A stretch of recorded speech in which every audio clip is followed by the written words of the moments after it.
When it comes to the big adventures, I think I'm pretty addicted. But you know what? This isn't about those times. I thought I'd share some more feasible stories, the everyday stuff, you know? Online now everything is about epic tales and the craziest adventures, so I figured I'd sit down out here today and try and bring some romance to the ordinary. I realise a lot of people who watch me aren't going to alter their lives and go on huge trips, but I'm hoping I can still give you ideas about where to begin or just enjoy the scenery as I ramble on. Whether it's taking a long day out on the first train in the morning, or even just a gentle evening walk through the town, I've learnt to love it all.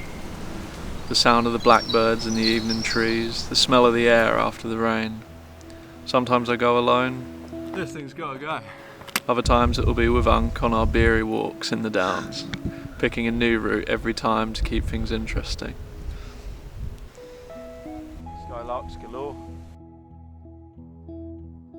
Some of my favourite times are showing people new worlds. For example, taking Liv on her first wild camping prep for a short but beautiful trail from Winchester to Salisbury.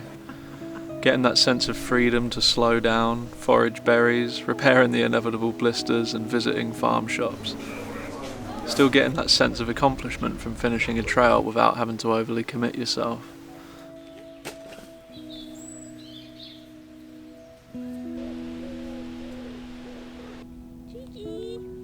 You might think, oh Connor, that's easy for you because you have the South Downs on your doorstep, but that's not true. I live in a big town now, so I'm usually blasting through housing areas looking a bit out of place, taking a bus or train to the wilderness.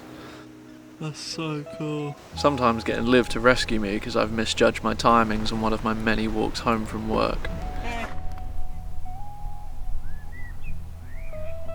As the theme usually goes so far in videos from me, if I'm not on my own, I'm usually with Cheddar. I've seen you here. The trouble is, we have to work, so we only really find time for one, maybe two big trails per year. So, we came up with a solution around 4 years ago. Once in a while we would take weekends to go jump on trail and get off by the Sunday. This is known as section hiking. The beauty is that we never had to put ourselves under tremendous pressure to complete at any given point. We walked however far we wanted, stopped when we wanted to stop, and camped wherever the trail allowed us. Tonight's dwelling. And finally, this last October, we completed the North Downs Way in Dover, since starting in Guildford, some 150 miles away. Can't get fresher than that. We even threw in a little extra and looped back round to Canterbury because we found some extra time.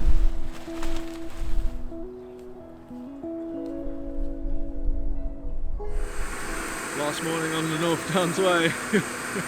The experience left a nostalgic feeling of good memories, even whilst doing the sections yet to be done, because of turning up year by year, doing bit by bit.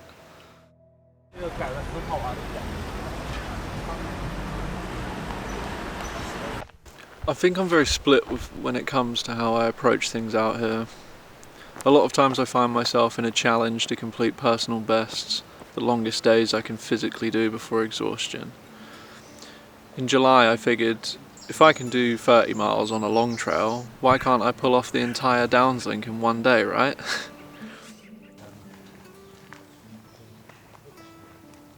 Yeah, just to make sure you're hydrated. Yeah, of course. I gotta say, the last 10 didn't exactly feel like I'd made the best decision. Is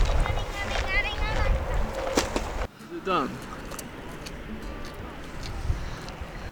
Then I have to remind myself in times the importance to not take yourself too seriously.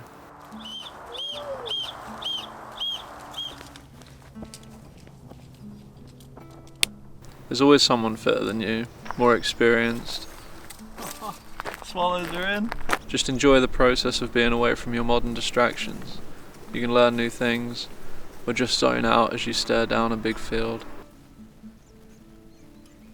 I think it's difficult for me to summarise and tell all of the intricate stories of these times I have. And I don't think it's really necessary either. I think when it comes to stuff like this, for you to go out and try it, just go for it. You don't need to have your hand held the entire experience, you know. It's more about being there, doing things your own way, at your own pace, and just trying to learn how to enjoy what the natural world still has to offer. And there is a hell of a lot. Whether you just go into, I don't know, even organised like nature reserves, your local parks, just any excuse to not be under a roof. I think it'd do you good.